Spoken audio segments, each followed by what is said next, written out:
binaragan dining sang juru sumbogo penganten arso nindakaken upacara adat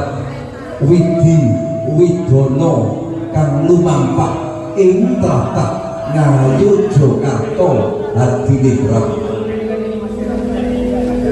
kapurwakan lumantar upacara tampa kaya penganten kakung arsa ambigaken dawa awarna abrit ing sabeting kendhaga katon arta receh beras jene kacang kawak bile kawak kasokaken ing panghoning penganten putri sok tan wonten ingkang